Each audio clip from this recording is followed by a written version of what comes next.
Mark does an amazing job here at Holy Communion Church. It just amazes me all the things that he gets done each week for our benefit. I mean, I love that he sends out each week an e-newsletter to so many people who've joined us through their emails. And what I love is he's added to our e-newsletter a feature of his own that's become the favorite part of the e-newsletter, and he's named it the lighter side, because believe me, we could use a little chuckle every once in a while, especially lately.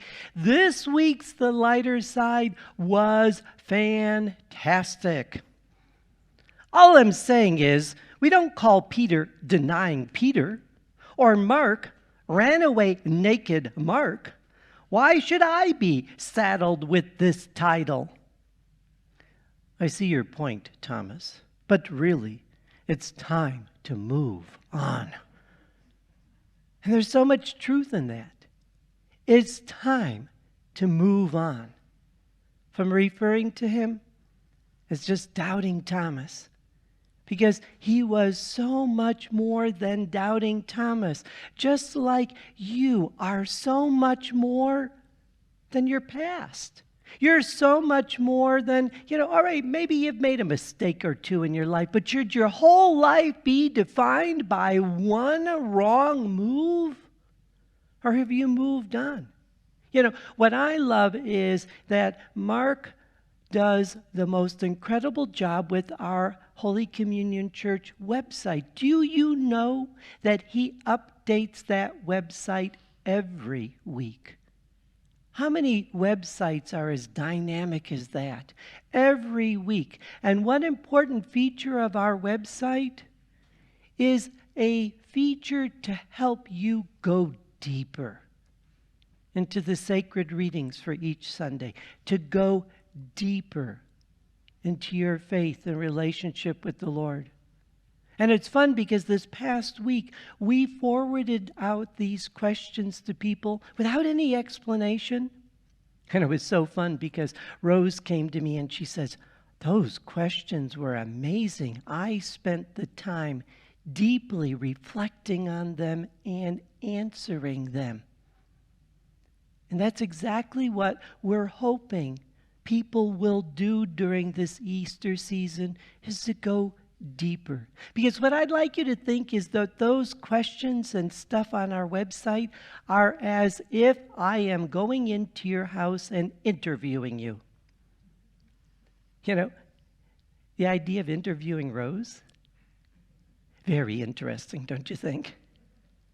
But I think she'd be a little embarrassed if I kind of went down there and interviewed her today. But just imagine with me, what would it be like to spend some time on these questions? Or even better yet, wouldn't it be cool if we went and interviewed St. Thomas?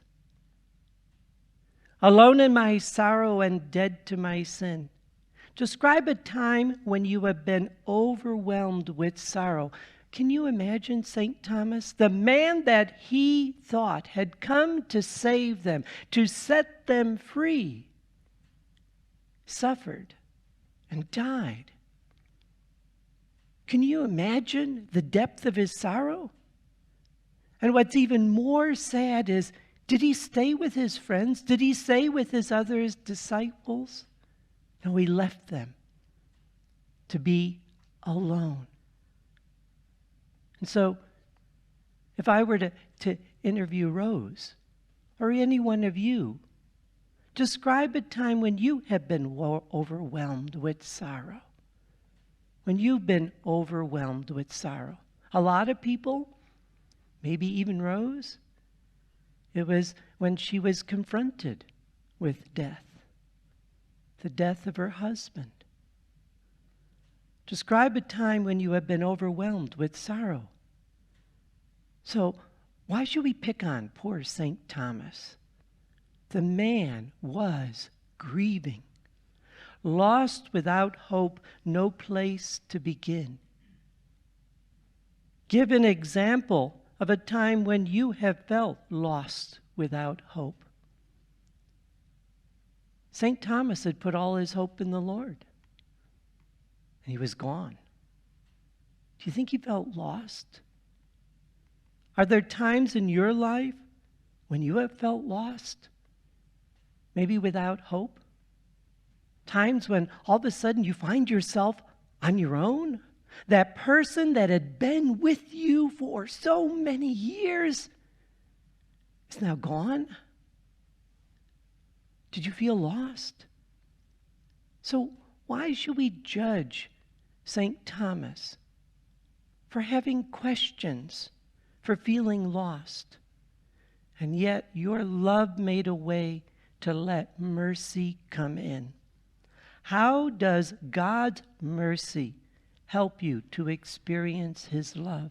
How does God's mercy, his divine mercy, help you to experience his love? Well, look at how he responded in mercy to St. Thomas.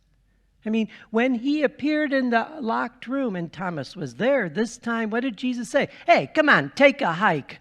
You doubted, you're out of here. No more, you're not part of the gang. Goodbye. No. What I love is, here are my hands, Thomas. Put your fingers in them. I want you to touch my woundedness. Because, Thomas, I can relate to the woundedness you're experiencing right now.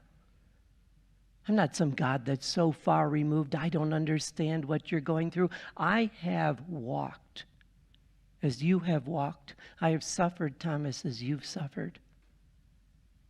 Put your hand into my side.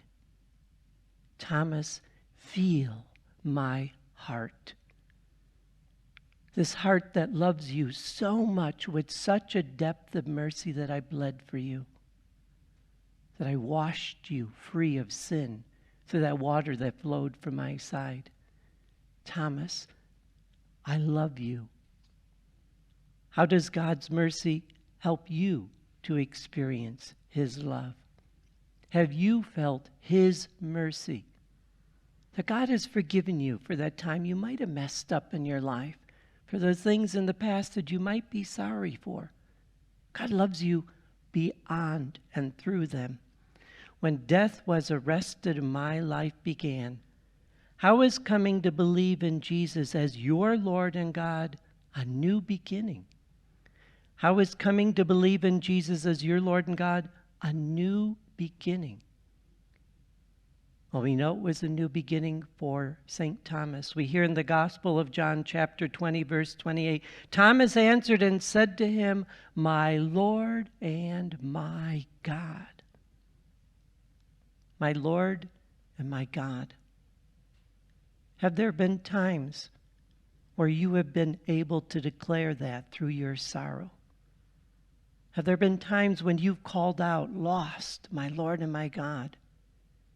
Have there been times where your sorrow, your loss, maybe even feeling without hope, my Lord and my God saved you so that life can begin anew? We know it did for St. Thomas. I lived with Father Joes, who was from India for a couple years, and I made the mistake of saying to Father Joes, so, when did your family become Christian? And Father Joes said to me, when St. Thomas brought it to India. I'm like, huh? He says, that's why my middle name is Thomas, Father Joes Thomas. St. Thomas brought Christianity to India. And then he explained how they don't do Mass like we do Mass. Their ritual is different. And I asked him, why is your ritual different? He said to me, because we do Mass the way St. Thomas taught us how to do Mass. And we've continued doing it that way to this very day. And yet we call the man Doubting Thomas. We should call him Courageous Thomas. To take the faith into India, we should call him Evangelist Thomas, for being able to bring the people of India to Christ.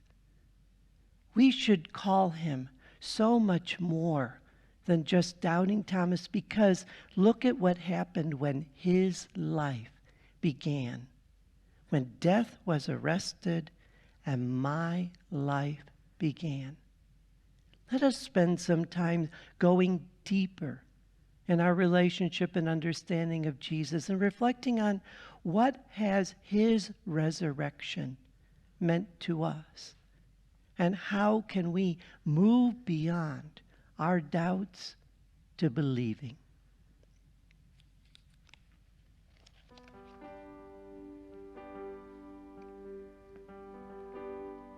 Alone in my sorrow and dead in my sin, lost without hope with no place to begin.